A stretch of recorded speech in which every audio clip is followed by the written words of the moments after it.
नमस्कार साथियों, आज स्टार्ट करते हैं चाणक्य नीति के 5वें अध्याय की दूसरी वीडियो। और साथियों, पिछली वीडियो आपको कैसी लगी, उस वीडियो से आपको क्या नया सीखने को मिला।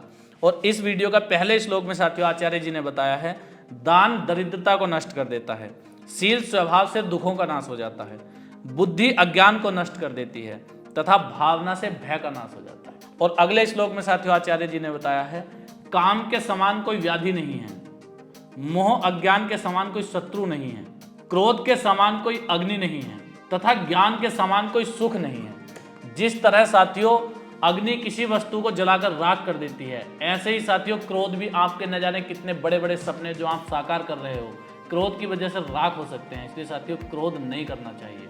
अगले श्लोक में साथियों आचार्य जी ने बताया है, व्यक्ति संसार में अकेला ही जन्म लेता है, अकेला ही मृत्यु को प्राप्त होता है, अकेला ही शुभ अशुभ कर्मों का भोग करता है, अकेला ही नरक में पड़ता है और अकेला ही परम गति को प्राप्त हो जाता है। इस श्लोक में साथियों आचार्य जी ने समझाने की कोशिश की है कि जो भी कुछ इंसान करता है अकेले करता है, जो भी उसको भोगना पड़ता है वो भी अकेले ही भोगना पड़ता है। साथियों अगले श्लोक में बताया गया है, ब्रह्म ज्ञानी को स्वर्ग, वीर को अपना जीवन, संयमी को स्त्री तथा निष्प्रह को सारा संसार तिनके के समान लगता है। अगले श्लोक में साथियों बताया गया है, घर के बाहर विदेश में रहने पर विद्या मित्र होती है, घर में पत्नी मित्र होती है, रोगी के लिए दवा मित्र होती है तथा मृत्यु के बाद व्यक्ति का धर्म ही उसका मित्र होता है। इस श्लोक में साथियों आचार्य जी ने मित्रता के भिन्न भिन्न रूप बताए हैं।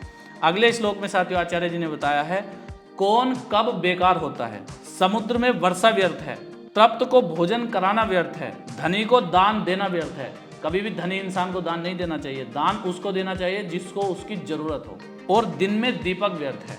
अगले श्लोक में साथियों आचार्य जी ने बताया है, बादल के समान कोई जल नहीं होता, अपने बल के समान कोई बल नहीं होता, आंखों के समान कोई ज्योति नहीं होती और अन्न के समान कोई प्रिय वस्तु नहीं होती।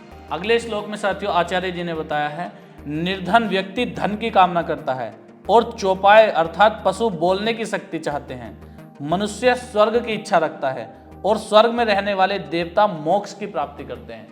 यानी कि इस श्लोक से आचार्य जी ने बताने की कोशिश की है कि जिसके पास जो है वो उसे छोड़ दूसरे किसी चीज की कामना करता है। यानी कि मेरे पास ये तो है, मुझे ये और मिल जाए, ये और मिल जाए। इसका मतलब कभी भी इंसान की इच्छाएं खत्म नहीं होती। अगले श्लोक में साथियों आचार्य जी ने बताया है, परमात्मा को ही सत्य कहा जाता है, सत्य से ही पृथ्वी टिकी हुई है, सत्य के कारण ही सूर्य और वायु अपना कार्य करते हैं और यह सारा संसार सत्य के कारण ही काम करता है। यानी कि सत्य परमात्मा परम ब्रह्म को बताया गया है। अगले श्लोक में साथियों आचार्य जी ने बताया है, धर्म ही अटल है, लक्ष्मी चंचल है, प्राण जीवन शरीर सब कुछ चंचल और नाशवान है, संसार में केवल धर्म ही निश्चल है। इस श्लोक में साथियों आचार्य जी ने समझाने की कोशिश की है, लक्ष्मी यानी धन दौलत प्राण ये सब आते जाते रहते हैं। एक आदमी पैदा हुआ, एक एक्सपायर हो गया और लक्ष्मी आज इसके पास है, कल उसके पास है। लेकिन धर्म अगर एक बार आपके पास हो गया तो वो धर्म आजीवन के लिए आपका हो गया।